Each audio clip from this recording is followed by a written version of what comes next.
Yes, I've asked Alvin already if the first machine will be called Pinball Expo, but he can't guarantee it. Okay. What we'll do is after our last seminar today at 4 o'clock, which is designing a pinball machine, right after that's over, Alvin will come up front and field your questions. It's my pleasure to introduce the next two fellows. I've been on their case for about 2 or 3 years about coming down, and finally they couldn't take it any longer. This first gentleman is 34 years old, and he's the son of the founder, Pete Mazinski. He's been with the business for 12 years, starting as a material handling individual, and later getting on to be the vice president general manager. Ken Mazinski, are you here, please? Come up front. Okay. And also joining Kenny is another fellow who's 30 years old and been with the company for 5 years, involved in the plastic industry for close to 10 years. And he currently works as a sales manager for this firm, as well as dealing with some of the custom molded products that are needed by various individuals. Jim Schultz, please. And these two gentlemen are with Foremost Plastics. Please give them a hand.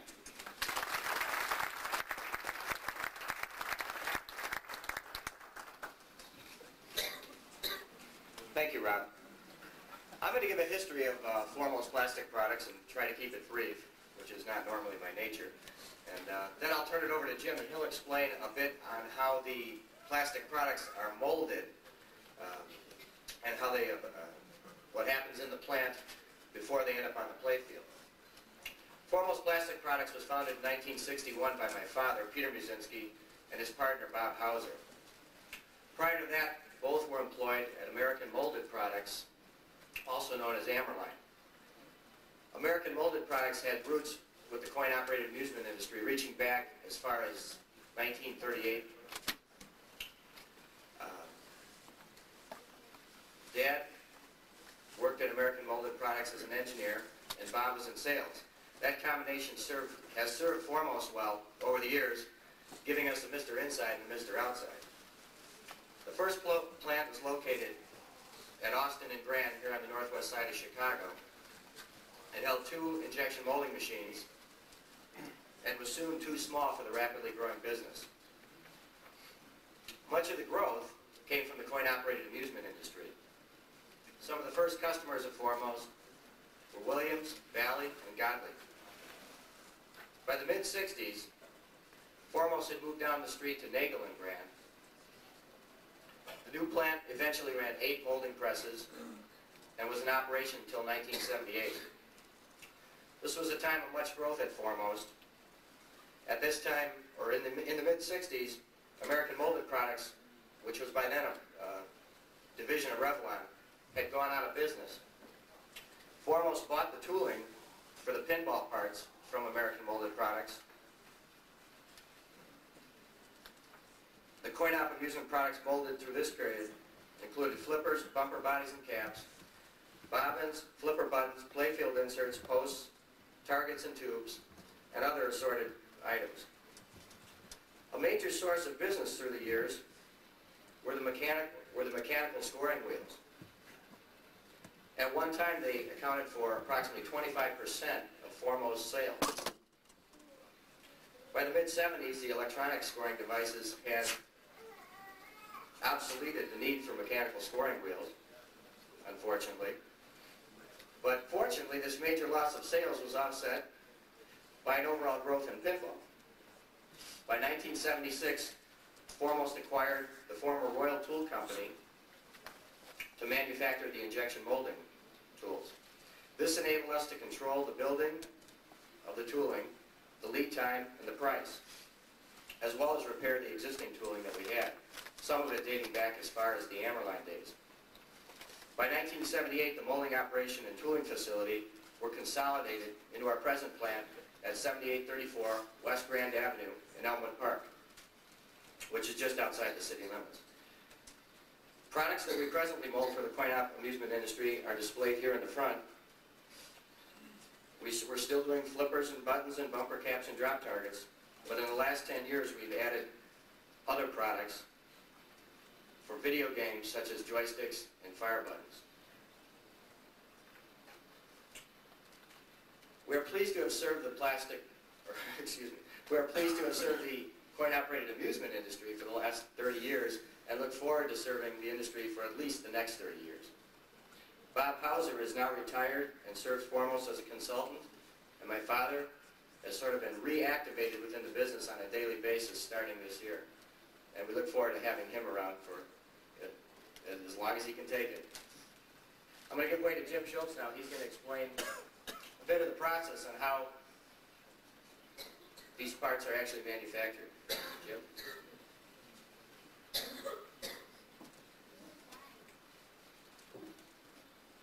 Hi, my name is Jim Schultz. What I am is a sales engineer foremost. What that entails is selling the parts. What I also do is meet with the designers and mechanical engineers. And the first step is usually comes with a pinball designer. They come with an idea for a new part, and they'll call me in, and then we'll look at it and see where it's going to be used, what type of use it's going to see, and then we decide what kind of material should be made out of it. What also comes into play is how many parts they're going to be using. If it's going to be a small volume part, say used on one game, we make the tooling out of a soft aluminum versus heavy steel used in a lot of these continuous parts are all made from tool steel. The molds last about 20 years. And then one other thing we decide is if it looks like a real good part that everybody would be interested in, we would decide at that point to make it foremost proprietary. So I mean that we own the rights to the part and then anybody can buy it. The OEMs or the aftermarket people. The majority of the older stuff was tooled under that scenario. Nowadays it's more that each pinball company likes to own the tooling on their parts. And they are the only ones that are able to buy them. Most of the materials that we run are the nylons, polycarbonates, glass line, what we refer to as engineering materials. Materials that are strong and hold up under the stress of a pinball hitting them. And then after we decide what the material is going to be and what the part is going to look like, we quote the part based on the amount of material that's being used and the cycle that the part would run at. I don't know if many people know about injection molding. I'll try to explain that a little bit. It consists of, basically, this is an injection molding press. I don't know if you can see this or not, but the material is fed through the hopper here, and you've got a reciprocating screw that melts down the material, and then you've got what's referred to as injection mold that's shot into the mold, which forms the part.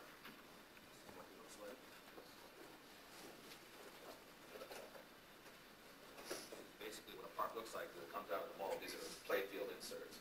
You've got a runner system, a piece of plastic to the then it would be ejected out of the mold, and the girl would cut the parts off of the runner. I wanted to bring a little mold with me to show you that the molds are usually about 24 by 36 is typical mold size. And the machines that these run on are generally about maybe 50 to 20 feet long. So it's a large piece of equipment that these will run on. And expensive too. A typical injection molding machine will sell for about $100,000. Ken said these are a series of parts that provide history to each one of these. Some of these parts date back to like the early 40s. There's a lot of these parts date back to the 40s and 50s, and the tools are still running them nowadays. One of the most frequent questions I get from a lot of people here at the Pinball Expo is they want to buy a lot of the old parts. They have a lot of the colors and stuff that they can no longer get, like say Wicco. Wicco's a distributor of a lot of our parts, so you may want to contact them. What we decided to do is, if there is enough interest at the show, we would put together some production runs of some of the old parts. So if you look up here and see something that you haven't been able to find, maybe a color or a certain size or something, you guys can write it down on a piece of paper and give it to either me or Ken, and at the end of the show, we'll total up the amount of parts that everybody's interested in buying, and we may consider doing a production run on it. We can talk about how much they would cost. So if there's something that you have in mind that you're looking for, jot it down on a piece of paper.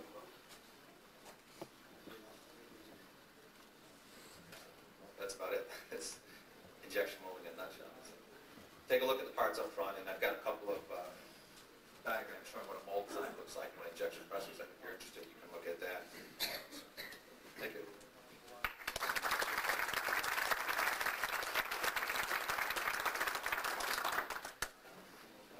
What I'm going to do is field some questions for people who have a question for either Jim or Kenny. Kenny, come on, Frank, here a second. Any questions about whether you people do your, yes? What's the minimum economic quantity on an average part for your production run? In general, about 1,000 pieces, but it depends on how much, what value it has. That's an OEM type quantity. That's an OEM minimum. But to set up the mold, the cost of setting up is just amortized over how many parts are run. So it depends on the interest level. I'd say to fire up a mold for 100 gets pretty expensive to amortize the setup. Setup will generally be 2-3 hours of molding time. So if it's worth it to somebody to have that done, we're certainly willing to do that. What's the dollar figure for 2 or 3 hours of molding time? The dollar figure? Right. Approximately $120 to $150, depending on the mold. Plus the setup time, which is another. So for 100 pieces, how much would it cost? Oh, depends on the product, but Ballpark, just give me an idea for a 2-inch piece.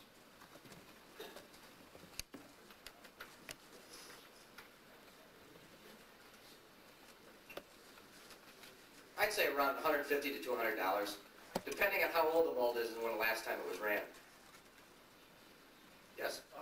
In 1976, Bally and Gottlieb Games had a run of bad posts out of the factory. They cracked apart. What happened there? Do you remember this? Was it there's two series of posts. There was a post manufactured by Pilgrim Plastics. There was a Pilgrim Plastics that was around in the mid-70s for a short time that was making pinball parts. They made the style that was concentric rings. I don't know if you remember that. No, Rings. they were the jewel type posts. Oh, yeah. I believe that happened when the material was switched from an acetal made by DuPont called Delrin to transparent colors. Were they transparent colored No, posts? the ones that broke a lot floated. The ones that didn't break sank if you put them in water. That's how you can tell. I'll have to go back in the stock and get a cash box full of water and float some posts. I really don't know. That was a little bit before my time by a couple of years. But I believe that had to do with a change in the material. And a change in the material, if you run a different material in a mold that was accustomed to running one material, and you switch to another, it's not always compatible. It could put stresses in the parts.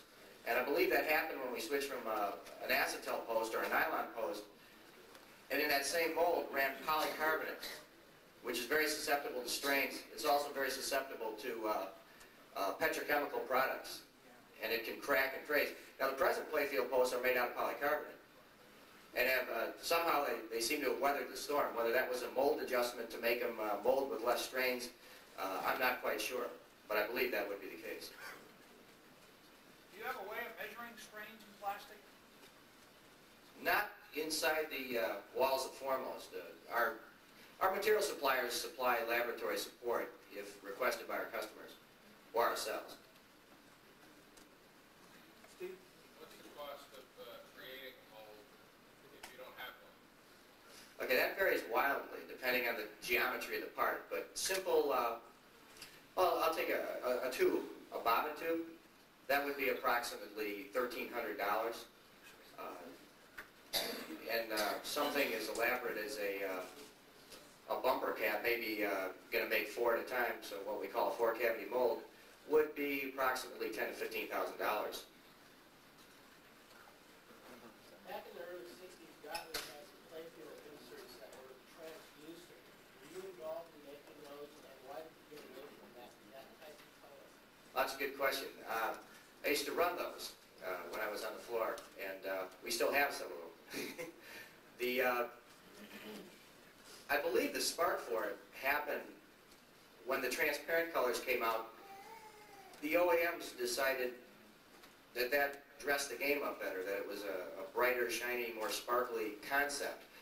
The first transparent playfield inserts had nothing to diffuse the filament of the light bulb. So consequently, we were somewhat commissioned to come up with something that would diffuse that filament, and that's how you get the star pattern on the inserts of today. The translucent colors are still there and still available, although we've had to de-emphasize them because there's no demand at the OEM level to use them, or very little. White gets run occasionally. My dying wish is that a couple of 1,000 pounds of that material that's been around longer than I have at Foremost, which is almost 12 years now, gets used in something before I leave the company, so. What kind of inventory do you carry on old parts? Any at all? We try not to because we're a job shop injection molder, and we really have no ready market other than selling to Wicco. Guide rails, posts, flipper bobbins, and the like. Playfield inserts don't really get into a replacement item. Not that I can notice because Wicco doesn't buy them. Yes? Ballpark figures you've been giving us, I assume, are just for the plastic. Any decoration or screening would be on top of that. Is that correct? Correct. How much new, like when a new machine comes out, how many new molds on the average are you doing anymore? For a particular run of a machine? I think Jim can answer that better. On some games, none. Depends on the manufacturer. I'd say Williams at this point is more likely to have something new to on a new game. Typically, probably about 2 molds, at least two new parts. A lot of them nowadays are just designed for that one game, so you'll run about 3,000 or 4,000 parts, and that'll be it. You won't see them again. Are you manufacture the ramps? No, those are vacuum formed. Those are done by other manufacturers. We simply do injection molded. A couple of ramps are injection molded, but it's usually on a game that they know is going to be a high volume game because the cost of the tooling is prohibitive to do it before volumes. Some of the new stuff we've done recently, like the States on Earth Shakers, remember the game Earth Shakers? California, Arizona, that was a cheap aluminum mold that was done real quick. Some of the newer stuff we're doing, the flipper for Gottlieb, that's one of the new parts that we're doing now. So we did some work on that for them. Yes? Is there a line of adhesives or a line of paints that would work well back in the 60s machine if you were cut them? To try to glue the playfield inserts back in, you mean, or? To try and bond something back together, some gaps or something with a crack, and or maybe to do some touch-ups. I'm not sure. There's certain, like I know super glue, if you try to use super glue, it'll eat the plastic away. There's some kind of chemical adhesives that are available that work well with polycarbonates. I'm not sure which ones they are. I can find out for you. With the rollover guys, solid colors now, or translucent, or whatever. Back in the 50s and 60s, what I call marbleized rollover guides, because it had a marble effect. How was that created? By just running the 2 colors? It was usually white and whatever color the rollover guide was, blue, purple, yellow, whatever. I don't- It had a marble-like effect. I don't recall marbleized guys.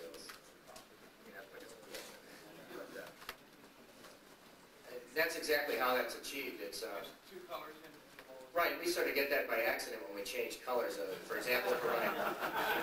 What if you get some more made by accident? Yeah, there's no rhyme or reason to the pattern that it'll form. You can't find them. And those ball guides will be, or rollover guides will be unique because they'll be like snowflakes. The pattern won't develop exactly the same on each one, but it's possible to do. Any other questions? I have a question. Whenever a manufacturer comes out with a new mold, is it privy to everybody? No, not at all. It's usually very private. If it's a part that he's tooling up, it should be very private until you see it on the game, pretty much. How length of period of time is that the case? There are some parts that have become universal anymore. I mean, there was a person that... There are 2 kinds of parts as far as ownership is concerned. Through the years, Foremost has developed a line of proprietary items that basically the line is drawn over who pays for the tooling. If Foremost Plastic Products paid for the tooling, worked with the manufacturer of the game, but actually fronted the money for the tooling, Foremost would have the right to sell that product to anybody who wanted to buy it. In the past, it was held exclusive for, if there was one OEM that it was developed with, that product would be held exclusive for 1 game's worth before the other ones would get in on it. And that varied. We worked with all the pinball manufacturers, and that was kind of a standing rule back in the 60s and 70s. Now it's become a little, the lines have been drawn a little more, where some people want something exclusive to them, sort of a signature item for their game. And they will insist on paying for the tooling, which is fine with us. We don't have to incur any risk up front. And then we will only have the right to sell that product to that manufacturer or anybody designated by that manufacturer to purchase it, which happens occasionally. Is the tooling of your dies done in the United States, or do you go abroad for it? They're done right at our plant in Elmwood Park, the majority of the tools. Is there a savings to be had by going overseas? There is a little bit of savings, but we found that Williams tried that for a while. They had some of their molds made overseas. The quality of the molds just wasn't there. The parts never held up. You'd end up spending more money maintaining the molds than if you would have had a mold built here in the United States. So there's a lower cost, but in the long run, we found that it wasn't a good value. Did you make the coffee cup for diner and the bowl, the taxi, the sugar bowl on the break? No, we didn't. I think those may have been vacuum form parts. Excuse me? I think those may have been vacuum form parts. Injection molded. They were injection molded. Oh, they were injection. Okay. Yeah, they were probably done by another. Well, there's a few other people that are doing some injection molding now for the companies within the last 4 or 5 years. So not everything you see in a kit is done by Foremost. Probably, I would say 80% of what you see in a plate build is done by Foremost.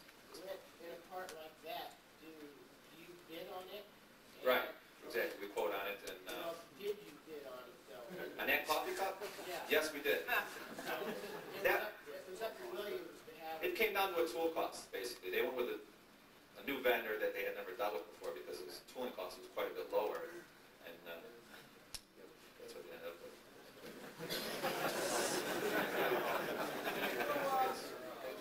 Marty, has a little miniature jukebox in the playfield? Pardon me? The miniature jukebox in the playfield at Marty's, Marty Horn? Cardio? Marty Allen. No, we didn't do that. I don't think that was injection molded either. Some flipper buttons have an E-clip that holds them together. Other flipper buttons appear to be molded in place. How do you do that, and why is there two different styles? Well, the style that we make is the interference fit, where they all in one piece. It snaps together. It's snapped right at the press when the part is still hot. The reason we do it is, obviously, it's cheaper to do it, and we find that it holds up better in the long run. They don't pop out after a while. The E-ring one, I think, there's a couple different manufacturers that do it that way. And I think the only benefit of that one, from what I've heard, is that you can change the spring in there or something, or you can change one part of the button without having to throw away the whole button. Last question, Tim. With the drop targets, you have several on display here. A lot of times it's hard to find, even for the digital games, the drop targets for 2 or 3 years after the game's made, and you can't get drop targets. Is it, you just do the target and then the stamp is put on someplace else, or you do the stamping also? No, we just mold the drop target, and the OEM send it out themselves for the hot stamping or whatever it's doing. Most of the drop targets the tooling is owned by the manufacturer, so it'd be a case of you contacting their parts sales department and trying to get hold of them. You can't get them at any distributor or nothing, and sometimes less than 5 years the game's been out. Yeah. We make it easy for them to try to order more parts if they need them for parts sales. I think it's just a matter of them not having enough volume to warrant. What would be a time limit on like, you mean if you wanted some that weren't available at a distributor, you'd have to get the blank ones that are available, Right. that are similar to that, and then send it out and try to get a heat stamp or something. Right, which is probably hard. You'd have to find out the manufacturer who was doing that through Williams or Hades or something. Most of the drop target tooling is still available, though. It's all good running tooling that could easily run more parts from it. Is that what came about, the reasoning why they had the stickers after instead of the... Right. The drop stickers are a lot target in place? easier to just slap on, I'm sure. Lot cheaper. Gentlemen, I ask you one thing, that you hold on to those molds. Yeah. Thank you very much.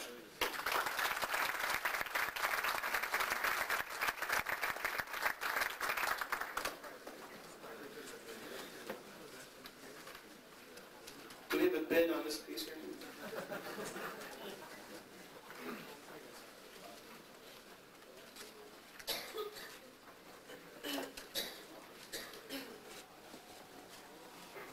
Okay, move right along.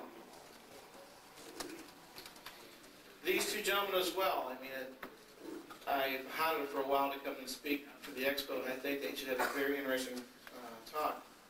The first gentleman is a a software engineer at Williams currently, and he's been involved with a lot of their games, and he's been with them since 1988 and doing not only software but related electronic workings. And is Robin Seaver, are you here please? Robin, come up front. Robin, come up front. And joining Robin is a past employee of Williams. Is that correct? And he's now an independent consultant. He's done a lot of work, and a lot of his work is seen on a lot of the Data East games, including Back to the Future, Simpsons, which is out front, and other ones which I shouldn't even list because they're not out yet. Brian Schmidt. Thank you for coming.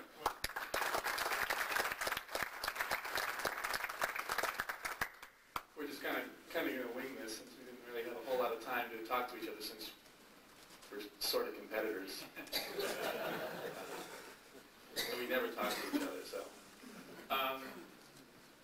We're here, I guess, to talk about sounds for pinball machines, which is sort of a strange way to make a living, I guess. You sort of have to do a lot of things that you're not really used to. Number one is redefine the word fidelity. In the art of pinball music, you're writing music and doing sounds that's put through the best money, the best speakers $2 can buy. In addition to that, you spend a lot of time working on a game. You maybe work 3-4 months on a game, sometimes as long as half a year or 3/4 of a year on a game, getting the music just the way you want it and getting all the speech just the way you want it and making sure every sound effect really matches with the theme and everything. And then 4 or 5 months later, you're at a bar with some friends and you see the game that you worked on and you're like, hey guys, check this out. You put a quarter in the machine and you push the start button and you don't hear anything because somebody's turned the volume all the way down. But besides that, it's actually not so bad. One thing that we wanted to start off doing was just sort of opening the floor a little bit. It's like, why are there sounds in pinball machines at all? Sounds have obviously changed a lot in the last 5 years. They've changed immensely, and before that, another 5 years before that, they also had a big change, going from bells inside the cabinet to microprocessor devices and digital sounds. So just yell out some things. Why do we have sounds in games at all? What purpose does it serve?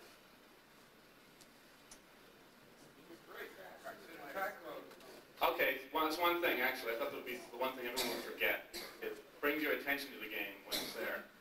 If you're a bartender, you'll say, well, it annoys me while I'm cleaning up the bar. But how about else? How about something during gameplay? What purpose does the sound serve? Give instructions. Okay, voice will give instructions. That's actually a really big thing. Excuse me? Make you smile. It makes you smile. I like that. It makes the game exciting. Tell you when you get certain features. I think we touched on just about all of them. It gives you a lot of feedback to what's going on. There are a lot of times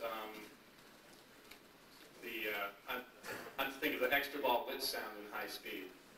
Whenever I was playing high speed and I heard that ding, ding, ding, ding, ding, I mean, I never saw myself get that last freeway shot, but all of a sudden I knew that the extra ball was lit. Is there anything else that we can think of? The knocker. The knocker. Nothing like it. Who said that? I didn't. The knocker lets you know that you won a free game. That whole bonus sounds pretty distinct on a Williams. Williams games? What are they? Sound, when you achieve the whole bonus at the end of the ball. Right, and a lot of games it's the same sound. So basically, I guess the sounds do sort of serve some real purpose then. We got one more back there? Diagnose whether the scoring is working or not. Yeah, that's actually a good one. Not looking at the score. Okay. Your ears tell the lower scoring. Basically, yeah. In a pinball machine, there are so many things going on, especially if you're in multi-ball or something like that. You're not going to notice that you nailed the switch that gives you a replay. But suddenly the sound tells you that you really did get it. Anything else? Like in Banzai Run, the music changes so That's a biggie. Right, that's something that I really like. Good to hear that. He said that, for example, in Bonsai Run, as the game progresses and you have sort of different things you have to do in the game, the music changes sort of to go along with that. Who did the sound on that? I did the sound on that. Thanks, Larry. Larry programmed it over there. Yeah, one more. Why don't you give us more operator selectable adjustments on the sound of the machine? Funny you should mention that. Ooh, I wish Joe were here because I could know if I could talk about something or not. What particularly did you have in mind? Well, you know, I'm coming out of the gaming industry right now, and there's so many parameters on that equipment, and we're locked in with the music pinball. There's very little we can do except adjust the volume. There's certain types of sounds that might be more beneficial in a location that makes it a little quieter to that type of location rather than an arcade thing. There's a very simple software, I think, for you to come up with. Give us a menu of ways to make these sounds and incorporate this machine so the sound is still a viable part of the game without having to turn down the volume. That's an interesting idea. What kind of things would you like to be able to adjust? I'd have to go into it and think about it a little more. Well, right now we can adjust whether there's dirty words or clean words in some of the Right. stuff. Maybe just the tone of whether it's a soft music tempo or a real hot rock thing or something. I think in particular roller games, I had a machine setting right across from a bar in the casino, and every day it was a battle. Turn that down, go for the wall, go for the wall. And this poor guy all night was hearing go for the wall. the only thing I could do was either turn it down or let it go for the wall all night. Something in between. I saw an editorial cartoon in the University of Illinois Champaign-Urbana student newspaper where the arcade is right next to the study hall. And they have this picture of people in front of computers like holding their ears with like, "You've got the power," sort of like blaring through the walls. So, yeah, it's of course, the solution to that is don't put the study hall next to the arcade. But Right. Well, see, part of the problem as far as having different kinds of music in the games is that we run out of space. I mean, at this point we've got like 8 or 9 different compositions in there, and we run out of ROM space. And ROM costs money, and it increases the cost of the game, and that's one of the big trade-offs that we have to come up with is just how much to put in. The same thing for speech. Part of the other problem is that the sound effects, in a lot of cases, especially in the last 2 or 3 years, the sound effects are much more tied into the music. And hearing the sound effects, especially musical sound effects, without that same musical background, all of a sudden it's lost its feel. You've lost the feel of the game, you've lost the theme of it. The other thing, as far as being able to adjust volumes between the speech and the music and all that, it's hard for the sound guys because we spend hours and hours and hours getting the perfect balance where you can just hear the speech just loud enough and you can understand it, and you really hate to give the operator room to turn the sound effects down so they can't hear or the music down. It's kind of a hard thing for the sound guys to do.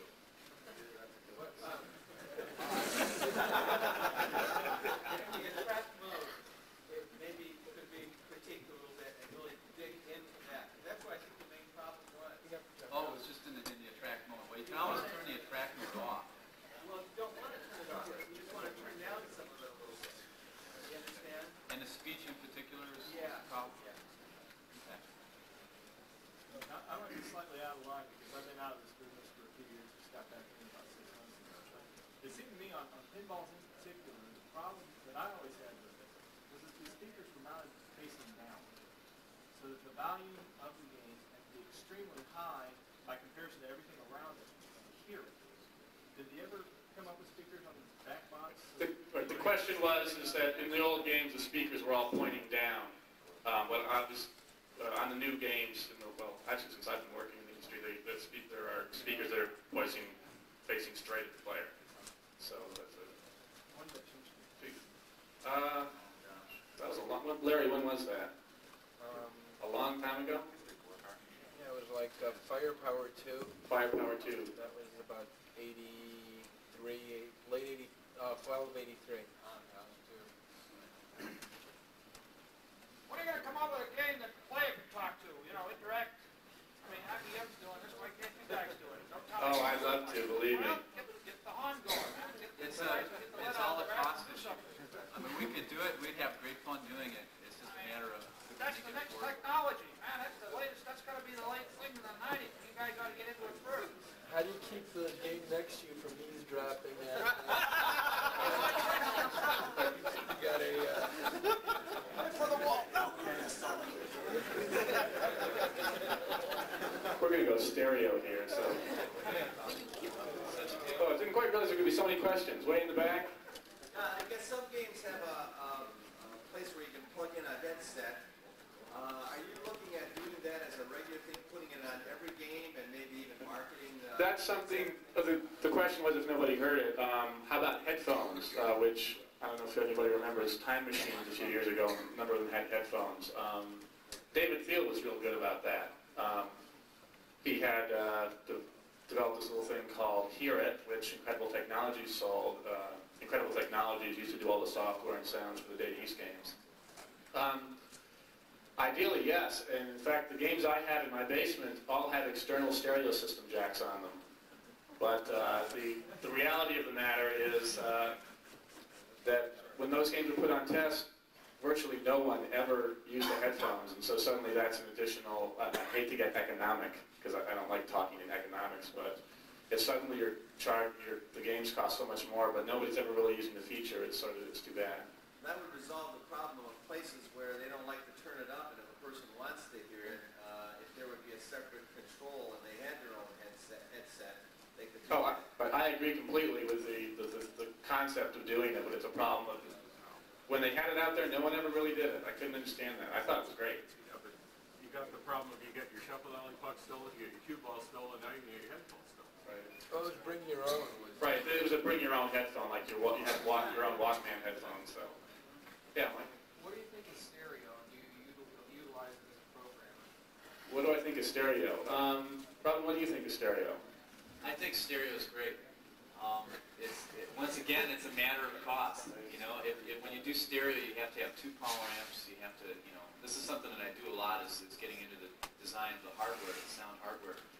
And there's so many great things that we could do, but they all cost money.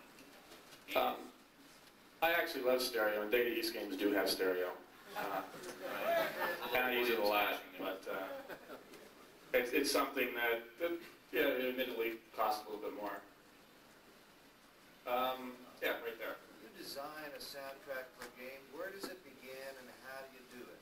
Okay, good. That's kind of what we were going to get into before we didn't realize there'd be so many philosophical questions popping out of the audience. That certainly gets us back to what's the purpose of sounds for games at all. One thing I'm going to talk about is the different types of sounds that there are to be done.